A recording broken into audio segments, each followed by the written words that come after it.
Jai Hind, my friends, all of you, good morning.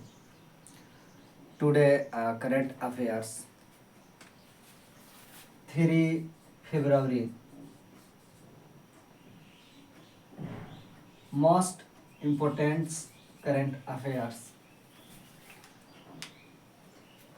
मेरे channel PCS point Patna वाला पर आप सबको तहे दिल से दिल की गहराइयों से हार्दिक अभिनंदन स्वागत है। आज के सेशन समर्पित है डेली करंट अफेयर्स में और इसमें बातें करेंगे आज के जो सुर्खियाँ बनी हुई हैं और आम बजट के बारे में। आम बजट बोले तो देखा जाए तो इस सरकार के अंतरिम बजट के रूप में जाना जाता है, क्योंकि मई जून में होने वाले हैं चुनाव। तो इसके लिए विजन क्या बनाई है सरकार, डालेंगे फोकस आज।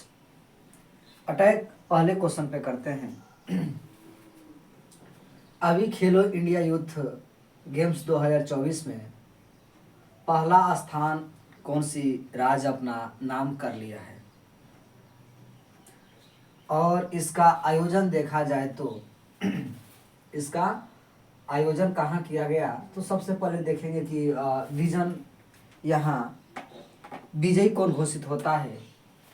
तो यह घोषित हुआ है महाराष्ट्र।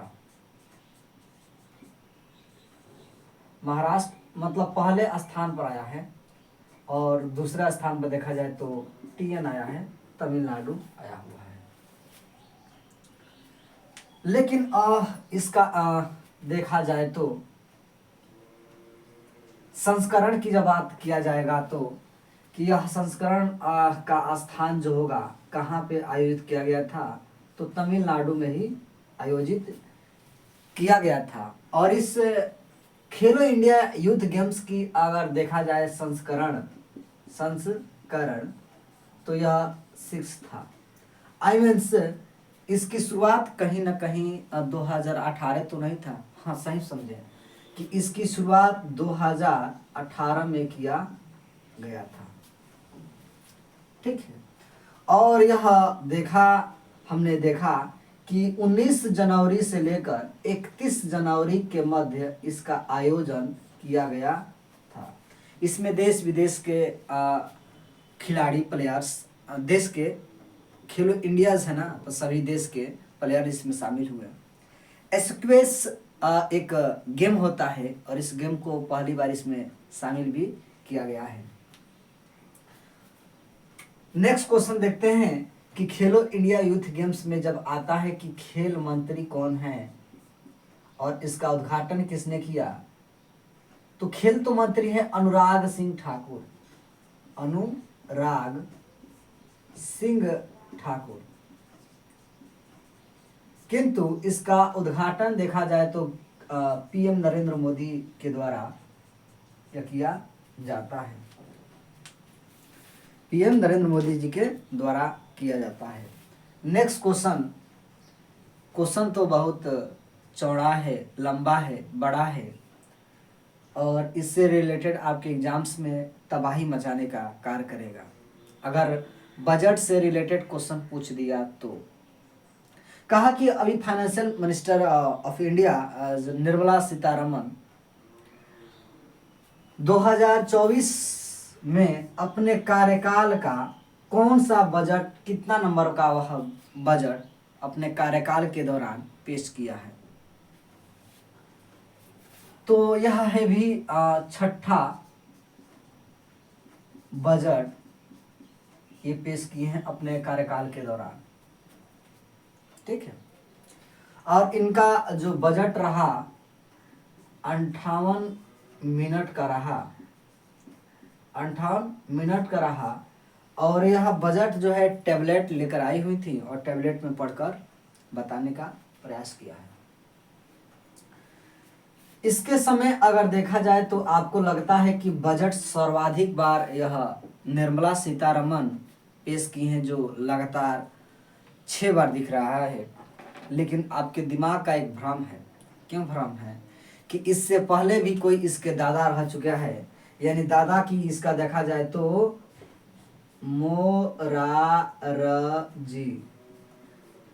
मोरारजी देसाई की सरकार रहती, मोरारजी देसाई वित्त मिनिस्टर रहते हैं, और वह 10 बार के बार वह बजट पेश कर चुके हैं।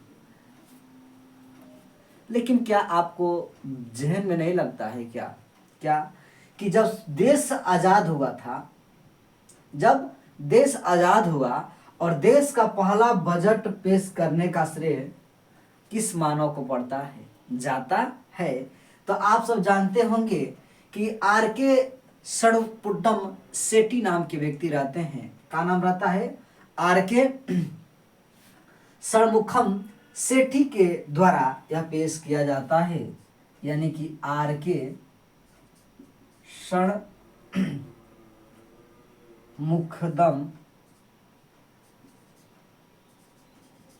सेठी के द्वारा यह बजट पेश किया गया।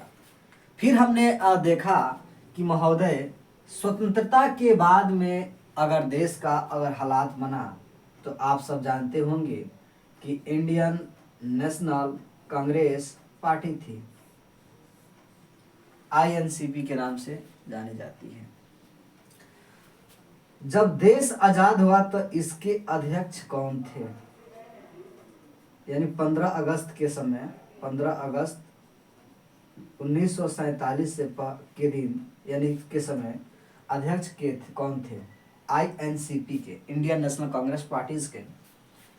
तो आप जानते होंगे कि JB कृपलानी थे, JB कृपलानी थे। इनका पूरा नाम देखा जाए तो जीवतराम भगवान दास कृपलानी था। बातें आ गई हमारी 2024 के महत्वपूर्ण महाखेल का। महाखेल बोले तो आप कमेंट करके बताइएगा, यह बजट 2024 का अंतरिम सरकार को कहा जा रहा है। पहला इसने पॉइंट क्या रखा है कि रूफ टॉप सोलर प्लान योजना के तहत 1 करोड़ घरों को 300 यूनिट हर माह फ्री बिजली प्रदान किया जाएगा।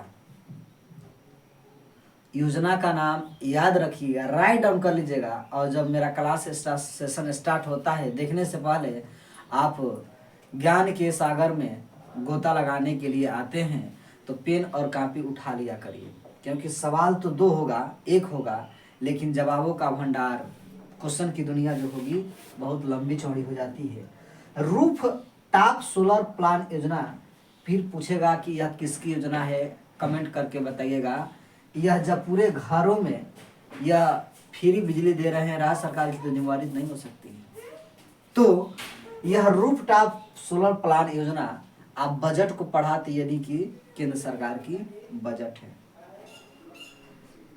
नेक्स्ट पॉइंट कहता है कि एनर्जी में, ऊर्जा में, मिनरल्स में, सीमेंट के तहत ये सब जितने भी गतिविधि देखने को बता रही है, 3 रेलवे कॉरिडोर बनाए जाएंगे। ठीक है, रेलवे कॉरिडोर बनाएंगे। और इसमें ये बात कर रहे हैं कि 40,000 रेलवे डिब्बे को वंदे भारत जो ट्रेन है ना, उसके डिब्बा के जैसा स्टैंडर्ड करेंगे, ये उसमें बदल देंगे। लेकिन इतिहास गवाह है, मैं खुद का गवाही हूँ, होश संभाले हुए लगभग देखा जाए तो 20 साल के एवं में समय अंतराल जा चुका है, और 20 साल से जो बदहाली इस रेलवे को देखते आ रहे हैं, कहीं सुधरता नजर नहीं आता है। लेकिन इस 2024 के अंतरिम चुनाव है, और अंतरिम बजट में जो 40,000 नए डिब्बे को वंदे भारत जो कि 19 फरवरी 2019 को जो स्टार्ट किया गया था मुंबई से बनारस और बनारस से मुंबई, उस प्रकार से डिब्बे को अब विकसित करेगा रेलवे सरकार, ये अपने आप में क्वेश्चन मार्क बन जाता है।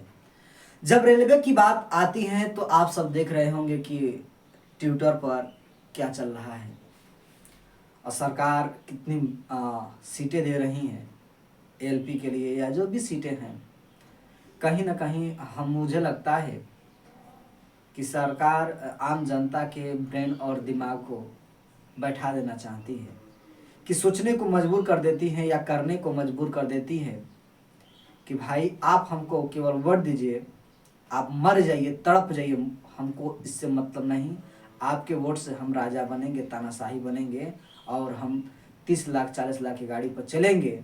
इस प्रकार से ये सोचती है। वर्तमान में जितने भी परीक्षार्थीगण हैं भारत में, और किस प्रकार से एग्जाम्स देने दूसरे स्टेटों में जाते हैं, अपने ही स्टेट में जाते हैं, बदहाली को जो नज़र आता है ना रेलवे स्टेशनों पर, ऐसा लगता है कि यह निकम्मी सरकार है, इनसे कोई लेना देना समस्याओं को लेकर है नहीं। और ऊपर से आदेश रहता है कि जितने भी कर्मचारी भी हैं उसी प्रकार से बच्चों के साथ कार्य करेंगे, यानी कि मारने के पड़ा तो डंडा भी चलाएंगे और पकड़ के जेल में बंद करना तो वो भी हम कार्य करेंगे, क्योंकि हम तो आपके नौकर हैं साहब। ठीक है, तो इसका भुक्तभोगी खुद हम ही हो जाते हैं, आम जनता हो जाती है। क्योंकि अरस्तु मैकियावेली की बातें जब मैं करता हूँ, और वह बताता भी है कि यदि सत्ता में सरकार आई और ज़्यादा पावर दे दी किंग की भूमिका अदा करने के लिए, तो कहीं ना कहीं वह किंग तानाशाही रूप अपना लेगा। और जब तानाशाही अब रूप अपनाएगा तो उसका आशय ये हुआ कि वह मनमाना कार्य करेगा। इसलिए अपनी पावर किसी व्यक्ति को पूर्ण रूप से सौंपनी नहीं चाहिए, क्योंकि वह हमारे ही संकट का मुख्य कारण बन जाता है।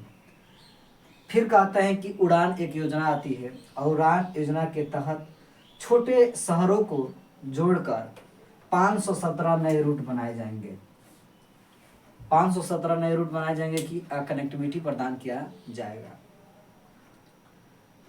युवाओं के लिए 1 लाख करोड़ रुपए के लिए एक कोष का करेंगे, कारपर्स यानी कि कोष बनाएंगे, और 1 लाख करोड़ रुपए के कोष बनाकर इसमें सरकार के क्या अहम नीति होगी वह देखने, कितना धरातल पर उतरेगा वो देखने को तो मिलता ही है।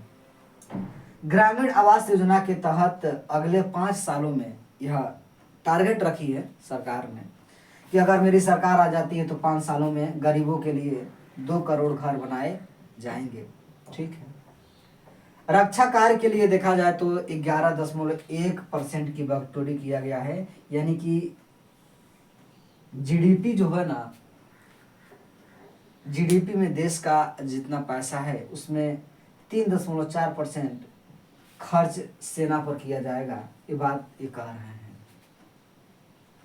आगे 9 से 14 वर्ष की जो महिलाएं हैं और उनके हो रहे हैं सर्वाइकल कैंसर की टीकाकरण की जागरूकता या महिलाओं को प्रोत्साहन करने के लिए ये बातें कही गई हैं इस बजट में। और दूसरा पॉइंट बन जाता है आपके एग्जाम के ही नहीं, आपके जानकारी के ही लिए पीसीएस का कंटेंट है। ये पीसीएस में हमेशा यहीं से क्वेश्चन उठाता है और यूपीएससी के भी क्वेश्चन यहीं से उठाता है, लेकिन थोड़ा इसमें थोड़ा ट्रिपल कर देता है, कथन स्टेटमेंट डाल देता है। जैसे कि हाल ही भारत के कितने वेट्सलैंड को रामसर साइट में शामिल कर लिया गया है। पहले तो हमको जानना होगा कि वेट्सलैंड क्या होता है और रामसर साइट क्या होता है। यह टोटल मिलाकर यूपीएससी करंट बना देता है, क्वेश्चन बहुत लॉन्ग टफ। और जब तक वेट्सलैंड और रामसर साइट आपको अवगत नहीं होगा तब तक जानकारी प्राप्त नहीं होगी। नदियों या दलदली भूमि को वेट्सलैंड कहते हैं, आर्द्र भूमि कहते हैं, ये तो क्लियर हो गया। लेकिन समय काल आता है 2 फरवरी 1971। भूमध्य सागर के तट पर स्थित एक देश जिसका नाम है ईरान, जिसका नाम है ईरान, और जो कि वहीं 2 फरवरी 1971 को वैश्विक स्तर पर इसकी मंच शुरुआत होती है। और फाइनली रूप से देखा जाए तो कहा जाता है कि नदियों या दलदली भूमि क्षेत्र हैं जो प्रदूषण मुक्त बनाते हैं, जो वहाँ के जीव जंतु, उनको प्रोटेक्शन मिलनी चाहिए और अंतर्राष्ट्रीय लेवल पर, वैश्विक स्तर पर पूरी दुनिया में हर देशों को कदम उठानी चाहिए। और 2 फरवरी 1975 को पूर्ण रूप से यह डन भी हो गया। हर देशों ने अपना अपना रामसर साइट कन्वेंशन के द्वारा आर्द्रभूमि स्थल भी अपना देखा और उसको प्रोटेक्शन देने का कार्य किया। वर्तमान परिदृश्य में अभी हाल ही में रिसेंटली में भारत में 5 नए रामसर साइट घोषित किए गए हैं। क्वेश्चन ये भी है कि भारत में कितने रामसर साइट किए हैं, तो इसका आंसर बनता है कि 5। लेकिन इसके पहले देखा जाए तो भी रामसर साइट थे और इस प्रकार से सबसे ज़्यादा इसके पहले यूपी पुलिस वाले भैया ध्यान रखिएगा थोड़ा, क्योंकि लगातार आपके सेवा के लिए हम तत्पर रहे हैं। रात को रात नहीं समझते हैं और दिन को दिन नहीं समझते हैं। सुबह के बज चुके हैं 6:20 हो रहा है और यह क्लास आपके बीच हम दे रहे हैं। तो कहता है कि सर्वाधिक इसके पहले 2023 में पूछ देगा कि रामसर साइट किस राज्य में थे, तो उत्तर प्रदेश में थे 10 गो। लेकिन अब दूसरा बन चुका है नंबर पर उत्तर प्रदेश, पहले पर आ चुका है टीएन बोले तो तमिलनाडु, अब वहाँ 14 हो चुका है। और जो नए जोड़े गए हैं अभी 5 में से 2 भी उसमें भी हैं और 3 जो है कर्नाटक के क्षेत्र है। इसको राइट डाउन करने का प्रयास करिएगा। नए आया है कराईवेट्टी पक्षी अभयारण्य तमिलनाडु, लांगवुड 16 वन रिजर्व तमिलनाडु। कर्नाटक का है मगधी केरे संरक्षण कर्नाटक, अग्निशिनी एस्चुअरी कर्नाटक और अंक समुद्री पक्षी संरक्षण कर्नाटक। एमके स्टालिन मुख्यमंत्री और बेंगलुरु इसकी राजधानी। तमिलनाडु पिनराई विजयन, चेन्नई यहाँ की राजधानी। 16 सबसे अधिक हो गया, मैं 14 सॉरी माफ़ी चाहते हैं, देखे बिना बता दिया कि 16 यहाँ पे क्या है, तो सबसे अधिक रामसर साइट हैं और दूसरा स्थान पे आता है यूपी जहाँ की 10 है। रामसर कन्वेंशन जो 2 फरवरी 1971 में ईरान में कैस्पियन सागर के तट पर होता है और 1975 में से पुनः लागू कर दिया जाता है। ठीक है, इसके बाद गाथा काल इसका आया, उसका बहुत अपने आप में यह सोचने वाली बातें हैं। 1 मिनट थोड़े रुकिएगा।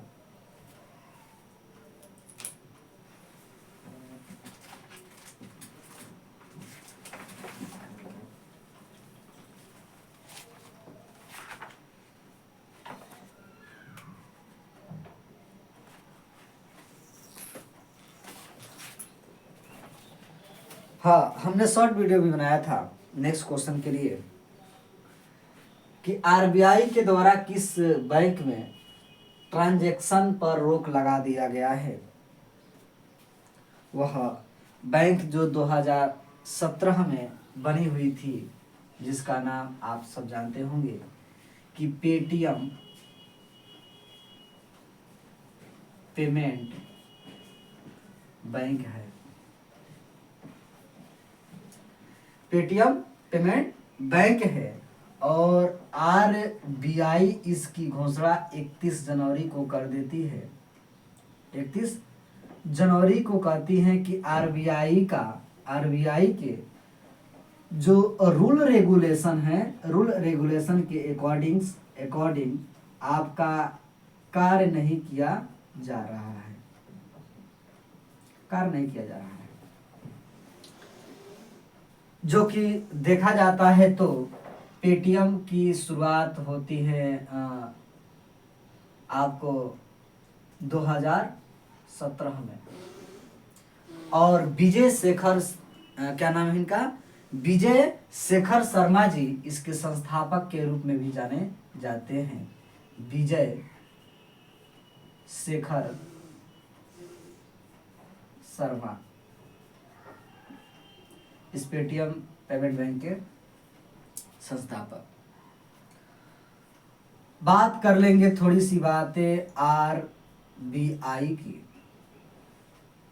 वहीं आरबीआई जो 1934 एक्ट के तहत 1935 में इसकी स्थापना होता है, लेकिन 1937 में क्या होता है, इसका हेडक्वार्टर कोलकाता से मुंबई के लिए शिफ्ट कर लिया जाता है। बैंकों का बैंक यानी कि आरबीआई को कहा जाता है और इसका हेडक्वार्टर मुंबई में है। इसके गवर्नर के रूप में देखा जाए तो शक्तिकांत दास जी हैं, राइट। और इस प्रकार से यह कदम उठाने का कार्य किया है। नेक्स्ट क्वेश्चन है जो आपके एग्जाम्स के लिए बहुत इंपॉर्टेंट बनाएगा कि न्यायमूर्ति प्रदीप कुमार श्रीवास्तव को किस स्टेट के हाई कोर्ट के मुख्य न्यायाधीश बना दिया गया है।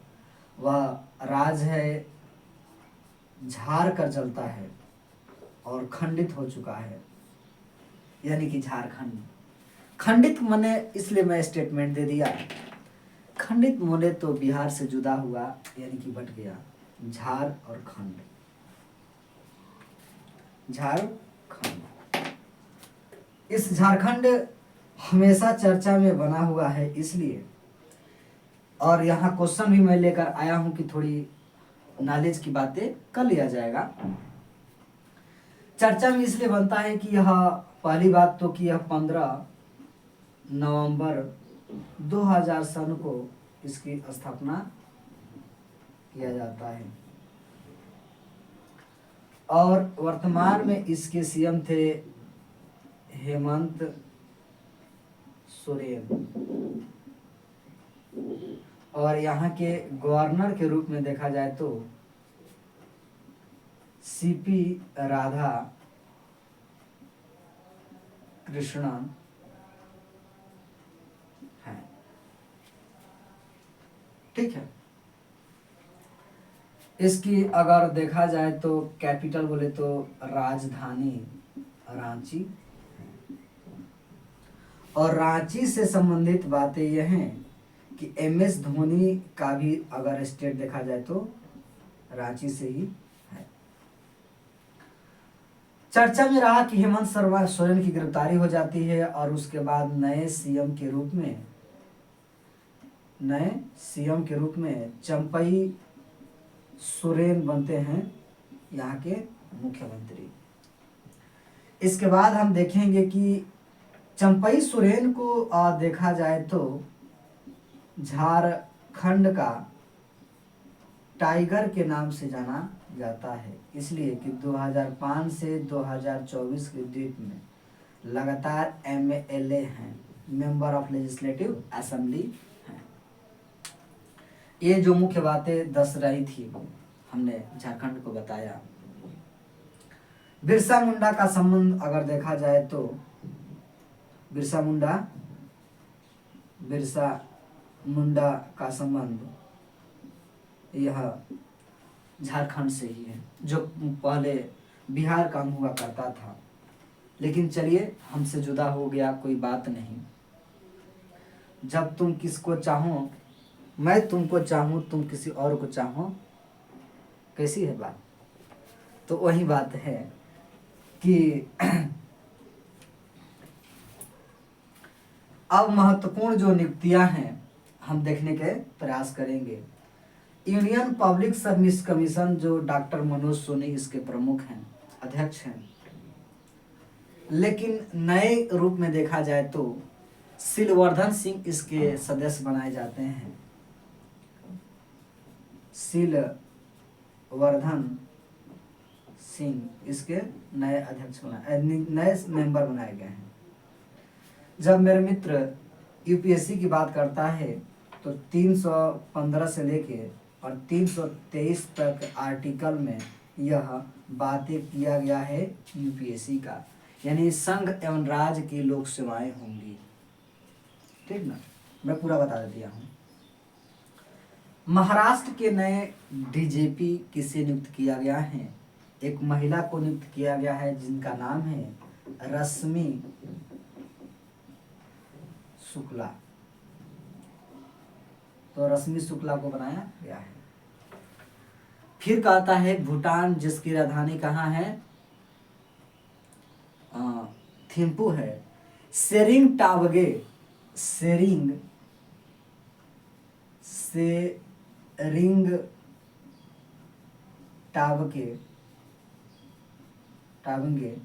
ये नए यहाँ के प्रधानमंत्री बनाए गए हैं। ठीक है। पेप्सिको इंडिया के सीईओ बनाए गए हैं जागृति कोटेचा,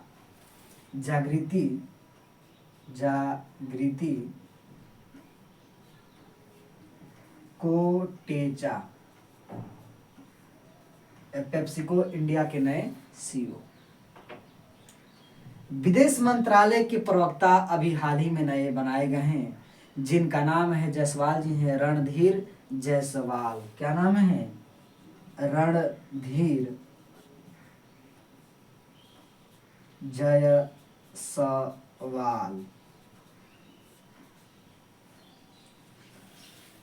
नेक्स्ट क्वेश्चन बहुत इंपॉर्टेंट आपको बनाएगा कि WTO वर्ल्ड ट्रेड ऑर्गेनाइजेशन के नए भारत के राजदूत किसे बनाया गया है? सेंथिल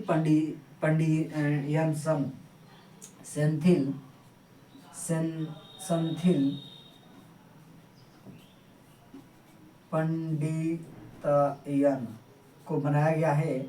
भारत के नए राजदूत बनाए गए हैं कहाँ? वर्ल्ड ट्रेड ऑर्गेनाइजेशन में। रक्षा मंत्रालय में नए महानिदेशक किसको नियुक्त किया गया है? समीर कुमार सिन्हा को नियुक्त किया गया है। रक्षा मंत्रालय में समीर कुमार सिन्हा को रक्षा मंत्रालय के महानिदेशक बनाया गया है। ठीक है। उसके बाद हम देखते हैं कि BIMSTEC bay of Bengal initiative corporation of देखा जाता है बंगाल। बिमस्टेक के नए अगर महासचिव देखा जाए तो बनाए गए हैं इंद्रमणि